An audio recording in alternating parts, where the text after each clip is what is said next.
राम राम सभी को। My self नवीन कुमार। और एक कंपनी आई है जिसका काम है, ये एक्राइलिक जो सीट्स नहीं होती हैं ये मैन्युफैक्चर करने का काम करती है। और ये कंपनी 2010 में बनी थी। उसके बाद में 2016 के अंदर में इन्होंने अपना जो क्रॉसिंग कर दिया था, रेवेन्यू जनरेशन वो 30 करोड़ को क्रॉस कर दिया था। बाद में ये अ, गुजरात के वापी के अंदर में अपना इस्टेब्लिश करते हैं मैन्युफैक्चरिंग प्लांट। और बाद में 2018 के अंदर में ये दो ब्रांड्स लॉन्च करते हैं खुद के नाम से, लुक्सोर एंड एस्पायरन।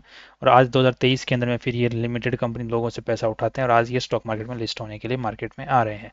तो एक्राइलिक सीड्स होती क्या हैं, किस तरीके से काम करती हैं? तो आपने जैसे टेबल्स बनी हुई देखी, जो प्लास्टिक का सा टाइप का सर मटेरियल होता है, बट वो जो फील देता है वो एक पत्थर का फील देता है।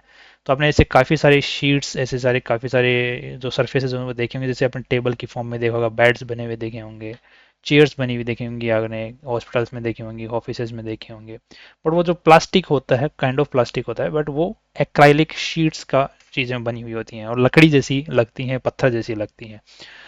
तो वही वो जो शीट्स बनाने का काम करती है, उसी कंपनी का नाम है ड्यूरलेक्स टॉप सर्विसेज। ये कंपनी अपना आईपीओ लेके आ रही है।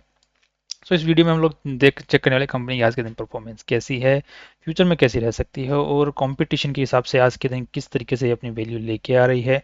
कहीं को झोल तो नहीं है कंपनी में, और अगर है तो कहाँ पे दिख रहा है और उसका क्या इम्पैक्ट हो सकता है, सारी जानकारी हम लोग यहाँ पे लेने की कोशिश करेंगे। सबसे पहले हम बेसिक आईपीओ की डिटेल्स को यहाँ पे देख लेते हैं। तो यहाँ पे कंपनी का जो 19 जून से 21 जून के बीच में कंपनी का आईपीओ खुलने वाला है। आज के दिन कंपनी क्या ऑल टाइम हाई पे और मार्केट चल रहा है, तो यहाँ पे आईपीओ की तो बौछार लगी हुई है। प्राइस बैंड जो कंपनी ने अपना सेट किया है वो कट ऑफ प्राइस 68 का और 2000 का लॉट साइज। तो आपको 1,36,000 रुपए की जरूरत पड़ने वाली है एक आईपीओ की फाइल एक लॉट के साथ में लगाने के लिए। अब यहाँ पे 40 करोड़ रुपए कंपनी उठा रही है इस आईपीओ के थ्रू, जिसमें से 28 करोड़ 65 लाख 56 लाख रुपए तो कंपनी के पास में जाने वाले हैं। बाकी 12 करोड़ 24 लाख रुपए कंपनी का जो मेन प्रमोटर है, जिसने कंपनी स्टार्ट की हुई है, उस वो अपने शेयर्स कुछ बेच रहा है, लगभग 20-25% शेयर अपने बेच रहे हैं यहाँ पे इस आईपीओ के थ्रू। सो ये काफी नेगेटिव न्यूज है। अब नेक्स्ट देखते हैं कंपनी आज के दिन क्या करती है। तो हमने देख लिया कि acrylic UV solid sheets company बनाती है। अब यहाँ पे ध्यान देने वाली बात यह कि मैं एक आर्टिकल देख रहा था, इसके अंदर देखा गया कि कौन से ऐसे मटेरियल्स हैं मार्केट में जो कि प्लास्टिक टाइप के भी हैं और वो धूप में खराब भी नहीं होते हैं यूजुअली। तो यहाँ पे एक्राइलिक एक मटेरियल है जो कि सबसे पहले नंबर पे आता है। ये धूप में खराब नहीं होता है। एज पर दिस आर्टिकल ये 10 साल के अंदर में सिर्फ 3% डिग्रेड करता है, वो भी पूरा धूप में रहने के बावजूद। सो यूवी रेडिएशन से खराब नहीं होता है। दूसरा जो है वो एच डी पी ई, जो कि हमने ब्लैक कलर की जो पाइप्स नहीं देखते हैं तो खेतों में बिछी हुई रहती हैं, वो एच डी पी ई है, हाई डेंसिटी पॉलीथेलिन। सो ये मटेरियल भी धूप में यूजुअली खराब होता है, बट इसके भी ऊपर एक्राइलिक है जिसको काफ़ी हद तक धूप रेजिस्टेंस बना देता है, जो कि धूप में काफ़ी सारी जो साइंस बोर्ड्स होते हैं, साइंस होते हैं, वो बनाने में काम आती है ये शीट्स। तो काफ़ी बड़ा मार्केट है इसका और फ्यूचर में बने रहने की उम्मीदें हैं, क्योंकि धूप में तो मैक्सिमम सारी चीज़ें खराब हो जाती हैं प्लास्टिक से रिलेटेड। बट ये इसका कमजोरी यही है कि इसको अगर सपोर्ट नहीं दिया जाता तो ये कमजोर होता है, टूट बहुत जल्दी जाता है। तो टेबल्स में इसको सपोर्ट बहुत अच्छे से देने पड़ता है, तब जाके ये थोड़ा सस्टेन रह पाता है। नेक्स्ट अगर देखते हैं यहाँ पर आज के दिन, तो गुजरात वापी में इनका मैन्युफैक्चरिंग प्लांट है और इनके पास में 70 एम्प्लॉयज़ हैं। आज के दिन के इनके जो काफ़ी सारे अच्छे खासे प्रोजेक्ट्स इन्होंने कंप्लीट कर लिए हैं और भी चल रहे हैं। और आप इनके अगर हम लोग आईपीओ लेके आने के पीछे जो मेन रीज़न की अगर बात करते हैं, तो इनके पास में कुछ खास रीज़न है नहीं। इनके पास में थोड़ा सा लोन ज़्यादा हो गया है, शॉर्ट टर्म लोन इनको बहुत ज़्यादा ज़रूरत पड़ गई है। शॉर्ट टर्म लोन ले लिया तो अब अभी उसको पैसा को चुकाना भी है, तो चुकाएं कहाँ से? तो पैसे नहीं है चुकाने के लिए, तो इनके लिए इसको आईपीओ की ज़रूरत है। नेक्स्ट इनके पास में general corporate purposes. So basic reason इनके पास में थोड़ा सा खर्चा ज़्यादा हो गया है और पैसे हैं नहीं उसको चुकाने के लिए, तो आईपीओ लेके आना है इनका मेन मकसद यहाँ पर इन्होंने बताया है। नेक्स्ट अगर देखते हैं आज के दिन कमाई किस हिसाब से कर रही है, सो यहाँ पर 47 करोड़ 2021 में किया था, सॉरी 2022 में किया था, फिर 66 करोड़ यहाँ पे 2023 में। तो ये लगभग 30-35% की छलांग है रेवेन्यू के अंदर में। 30-35% की रेवेन्यू छलांग की वजह से यहाँ पे 4 गुना जो है नेट प्रॉफिट्स हो चुके हैं। तो लगभग सेल का 3% के आसपास में यहाँ पे नेट प्रॉफिट्स कंपनी ने कमाए हैं, पूरे सेल का 3%। और यहाँ पर अगर 2024 में सिर्फ सॉरी हम लोग पूरे साल का अगर यहाँ पे चेक करते हैं, तो कंपनी ने 90 करोड़ रुपए की सेल की है और 5 करोड़ रुपए नेट प्रॉफिट्स कंपनी ने कमा लिए हैं। सो यहाँ पर अगर देखा जाए तो थोड़ा सा हायर साइड के अंदर में ही कंपनी ने दिखाने की कोशिश की है अपनी सेल को, क्योंकि यहाँ पर 30% का इंक्रीज है। तो अगर यहाँ पर भी हम लोग 30% का इंक्रीज को चेक करते हैं, तो ये लगभग यहीं पर आता है 86-90 करोड़ के आसपास में। बट जो नेट प्रॉफिट्स हैं वो यहाँ पर कितने ज़्यादा, कुछ ज़्यादा ही बढ़ गए हैं। इसका अगर देखा जाए तो लगभग लगभग ये 9, 98, 9, 45, सो लगभग 6% के आसपास में, 5-6% के आसपास में चले गए हैं। और यहाँ पर 3% के आसपास में थे और यहाँ पर 1% के आसपास में थे। सो ग्रोथ बहुत अच्छी खासी दिखा रहा है, बट ये ग्रोथ में थोड़ी सी दिक्कत नजर आ रही है। वो ग्रोथ क्या दिक्कत है, अभी बात करते हैं उस चीज़ की। जो मेन दिक्कत मुझे नज़र आती है वो ये है कि कंपनी ने इस साल जो सेल दिखाई है उसमें काफ़ी ज़्यादा जो सेल है उसमें से पैसा रिकवर नहीं हो पाया है। अगर हम इनके बैलेंस शीट को चेक करते हैं कंपनी का, तो यहाँ पे ट्रेड्स रिसीवेबल्स के अंदर में मुझे थोड़ा सा झोल नज़र आ रहा है, दैट इज़ राइट हियर।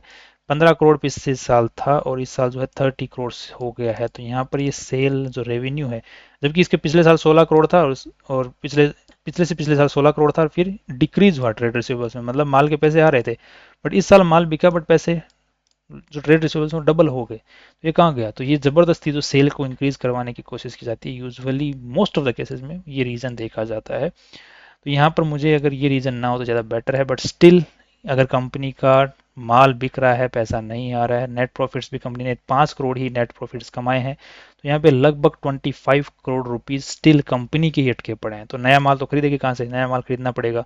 इसीलिए कंपनी ने लगभग 20 करोड़ रुपए का शॉर्ट टर्म लोन लेना पड़ गया। शॉर्ट टर्म लोन लेना पड़ गया तो कंपनी बोल रही है आईपीओ के अंदर में मुझे पैसों की जरूरत है इस लोन को चुकाने के लिए। अब ये लोन लिया तो लोन के लिए कंपनी को इंटरेस्ट भी पे करना पड़ेगा, तो कंपनी इसका नेट प्रॉफिट्स भी फ्यूचर में हैम्पर हो सकता है। So these are the all reasons. अब यहाँ पे जो पूरा खेल मुझे समझ में आ रहा है कि कंपनी का आईपीओ लेके आनी थी, सेल इतनी हो नहीं रही थी, तो कंपनी को जबरदस्ती सेल को पुश करना पड़ा है, जिसकी वजह से पैसा आया नहीं, लोन लेना पड़ गया और कंपनी को इंटरेस्ट देना पड़ गया। अब कंपनी को पैसा उठाना पड़ रहा है, सेल ज़्यादा दिखा दी, जिस वजह से इन्वेस्टर जो है मेन प्रमोटर है वो भी अपने यहाँ पे बीच में से शेयर बेच के निकलने की कोशिश करे। कुछ शेयर तो रिकवर करें, कुछ शेयर्स को तो बेच के कुछ पैसा जेब में भरें। यहाँ पर वो भी कोशिश देते होती हुई दिखी, क्योंकि 25% शेयर्स अपनी होल्डिंग में से बेच देना वो भी कोई छोटी मोटी बात नहीं है। तो यहाँ का जो मेन प्रमोटर है इसका इसका नाम है श्रवण सुथार, वो यहाँ पर लगभग लगभग अपने काफ़ी हाई मात्रा में अपने शेयर्स बेच रहे हैं, लगभग 18 लाख शेयर्स बेच रहे हैं। उनके पास टोटल जो शेयर्स हैं वो 83 लाख शेयर्स हैं, जिनमें से 18 लाख तो ये 25% के आसपास में अपनी शेयर होल्डिंग बेच रहे हैं। Now that's not a small thing, वो बहुत बड़ी चीज़ है। यहाँ पे 11 रुपए के आसपास में इनको एक शेयर पड़ा हुआ है, और यहाँ पे ये जो अपने पैसे शेयर बेच रहे हैं वो लगभग 68 रुपीज़ में बेच रहे हैं। तो यहाँ पे लगभग लगभग 6 to 7 टाइम्स एक्स्ट्रा रुपए में यहाँ पे बेच रहे हैं। अब नेक्स्ट अगर देखते हैं तो यहाँ पर ये तो हो गया सेल को बढ़ाने की बात। अब यहाँ पे नेक्स्ट अगर देखते हैं कि इन्होंने सेल बढ़ाने की कोशिश क्यों की, तो आईपीओ में लेके आने के लिए अपने को क्या पढ़ना पड़ता है? जो ऑलरेडी लिस्टेड कंपनियां मार्केट में जो कि आप ही के रिलेटेड फील्ड में काम करती हैं, उनके साथ में आपको कमाई के साथ में कॉम्पीट करना पड़ेगा। अगर उनके लेवल का कमाई नहीं कर पाओगे तो आपको स्टॉक मार्केट इतनी वैल्यू नहीं देगा। तो वो यहाँ पे पी रेशियो के हिसाब से कंपटीशन करना चाहते थे। तो यहाँ पर अगर जब तक 5 करोड़ की आप सेल नहीं दिखा पाओगे तब तक आपका पी रेशियो आपकी वैल्यू को जस्टिफाई नहीं करेगा। यहाँ पर अगर आप लोग देख रहे हैं तो कंपनी ने अपनी पूरी वैल्यू जो लगाई है वो 113 करोड़ रुपए की लगाई है। तो 113 करोड़ रुपए के हिसाब से अगर 5 करोड़ की अगर आप नेट प्रॉफिट्स दिखाते हो तो आपका जो पी रेशियो निकल के आता है वो लगभग 21, 22, 23 का निकल के आता है। तो अगर इनके साथ में कंपटीशन में देखोगे तो 19 का पी रेशियो, 22 का पी रेशियो, 26 का पी रेशियो, तो आसपास वहीं पर ही है। अगर आप यहीं पर अगर इस आईपीओ को देखते हो तो ये अगर 113 करोड़ रुपए की वैल्यू लगाता और 2 करोड़ रुपए के आसपास में नेट प्रॉफिट दिखाता, तो इसका जो पी रेशियो है वो 50-60 के आसपास चला जाता। तो मार्केट को ये चीज़ कभी पसंद नहीं आती, जिस वजह से यहाँ पर दिख रहा है कि कंपनी ने अपनी सेल को पुश किया है तो रिसीवेबल्स फंस गए। तो अब कंपनी को इंटरेस्ट पे करना पड़ रहा है और कंपनी की एक्चुअल कमाई क्या है वो रियलिटी हमारे सामने नहीं है। नेक्स्ट अगर देखते हैं, एक तो ये नेगेटिव मुझे थोड़ा सा लगा कि कंपनी ने खेल किया है, अगर किया है तो। बाकी यहाँ पे जो डेटा है उसके हिसाब से मैं बोल रहा हूँ, अगर किया है तो अच्छी बात नहीं है। नेक्स्ट अगर देखते हैं तो यहाँ पे कंपनी के खिलाफ में कोई ज़्यादा कुछ खास क्रिमिनल प्रोसीडिंग्स नहीं है, बट यहाँ पे बहुत अच्छी भयंकर चीज़ ये है कि कंपनी के ऊपर में टैक्स से रिलेटेड बहुत ज़्यादा केसेस चल रहे हैं। लगभग 17 करोड़ रुपए कंपनी के अटके हुए हैं यहाँ पे। अगर टैक्स पूरा का पूरा चुकाना पड़ेगा तो गवर्नमेंट, आप पता ही है कि गवर्नमेंट टैक्स के पीछे हाथ धो के पड़ जाती है, तो फिर वो लेके ही मानती है। कुछ ही केसेस के अंदर में कंपनी के टैक्स से रिलेटेड केसेस में जीत पाती है, यूजुअली कंपनीज को पे करना ही पड़ता है। तो यहाँ पे 17 करोड़ रुपए कंपनी के अटके हुए हैं। Now that's again A negative thing about the company. Next देखते हैं कंपनी का जो प्लांट है और कंपनी का जो रजिस्टर्ड ऑफिस है, दोनों ही ध्यान रखिएगा दोनों ही लीज पर हैं। बट इन जो लीज पर हैं इनका मालिक कौन है? तो मालिक कंपनी का जो मेन श्रवण सुथार है वो मालिक हैं। इन्होंने फिर कंपनी को मतलब किराए के ऊपर में ऑफिसेज दे रखे हैं। सो द थिंग, आप समझ रहे हो, कंपनी से कमाई कर रहा है मालिक, मालिक फिर अपने नाम पे प्रॉपर्टी खरीद रहा है, फिर प्रॉपर्टी तो खरीद ली, अब उसका ईएमआई पे करना, तो ईएमआई कहाँ से पे करें?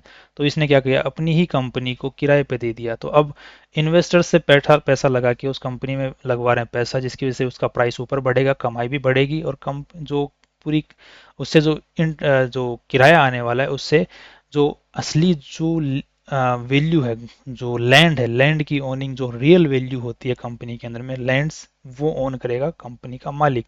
तो ये एक्चुअली मेरे को थोड़ी सी शानपंती लगती है मालिकों की जो होती है।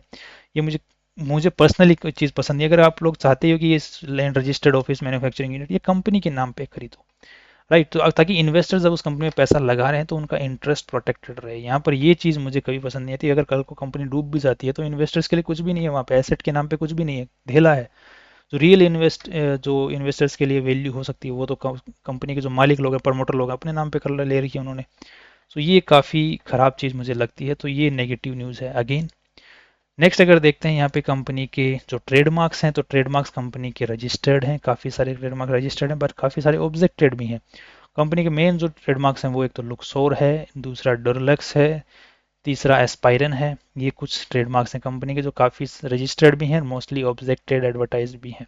सो एवरीथिंग इज़ फाइन कि ट्रेडमार्क्स तो रजिस्टर हो भी जाएंगे, बट काफ़ी मात्रा में रजिस्टर्ड हो भी चुके हैं, काफ़ी मात्रा में ऑब्जेक्टेड भी हो चुके हैं। सो ये तो चलो अलग से अलग चीज़ है, बट ये तो चलो अच्छी चीज़ है कि कंपनी के नाम पर ये लोग ले रहे हैं, राइट, तो ये पॉजिटिव चीज़ है। बट नेगेटिव क्या चीज़ है? नेगेटिव चीज़ ये है कि कंपनी के जो मालिक हैं, जो प्रमोटर हैं, उनका जो इंटेंशन एज पर जो एनालिसिस अब तक सामने आया, वो इंटेंशन इन्वेस्टर्स को प्रॉफिट देने का नहीं है, सेल्फ प्रॉफिट लेने का दिख रहा है।